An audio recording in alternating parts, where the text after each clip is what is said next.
ஞாயிறு வாசகம். முதல் வாசகம் எசாயா நூலில் இருந்து வாசகம். ஞாயிறு வாசகம். முதல் வாசகம் எசாயா நூலிலிருந்து வாசகம். அதிகாரம் 7 இறைவசனங்கள் 10 முதல் 14 முடிய.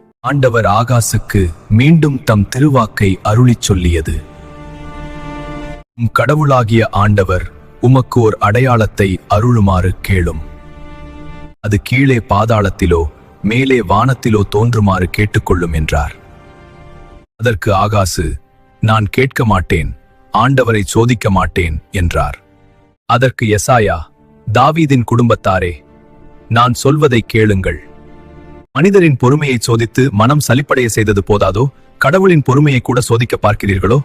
இதோ கருவுத்திருக்கும் அந்த இளம்பெண் ஒரு ஆண்மகவை பெற்றெடுப்பார். அக்குழந்தைக்கு அவள் இம்மானுவேல் என்று பெயரிடுவார். இது ஆண்டவரின் அருள்வாக்கு.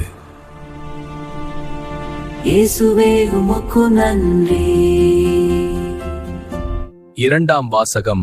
தூய பவுல் உரோமையருக்கு எழுதிய திருமுகத்திலிருந்து வாசகம். அதிகாரம் 1 இறைவசனங்கள் 1 முதல் 7 முடிய. கடவுளின் அன்பை பெற்று இறைமக்களாக அழைக்கப்பட்டுள்ள உரோமை நகர மக்கள் அனைவரும் இயேசு கிறிஸ்துவின் பணியாளனும் திருத்தூதனாக அழைப்பு பெற்றவனும் கடவுளின் நற்செய்தி பணிக்கென ஒதுக்கி வைக்கப்பட்டவனுமாகிய பவுல் எழுதுவது, நம் தந்தையாம் கடவுளிடமிருந்து ஆண்டவராம் இயேசு கிறிஸ்துவிடமிருந்தும் உங்களுக்கு அருளும் அமைதியும் உரித்தாகுக. நற்செய்தியை தருவதாக கடவுள் தம் இறைவாக்கினர் வழியாக ஏற்கனவே திருமறை நூலில் வாக்களித்திருந்தார். இந்த நற்செய்தி அவருடைய மகனை பற்றியதாகும்.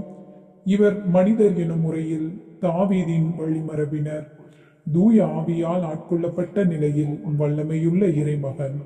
இவர் இறந்து உயிர் தெழுந்ததால் இந்த உண்மை நிலைநாட்டப்பட்டது. இவரே நம் ஆண்டவர் இயேசு கிறிஸ்து.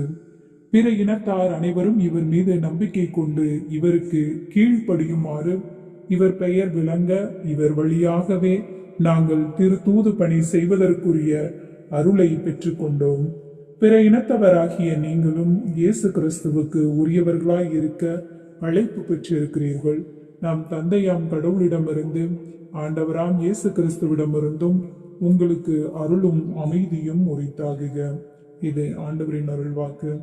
சிவமக்கு நன்றி. இயேசுவே உமக்கு நன்றி. நற்செய்தி வாசகம். மத்தேயு நற்செய்தியில் இருந்து வாசகம். அதிகாரம் 1 இறைவசனங்கள் 18 முதல் 24.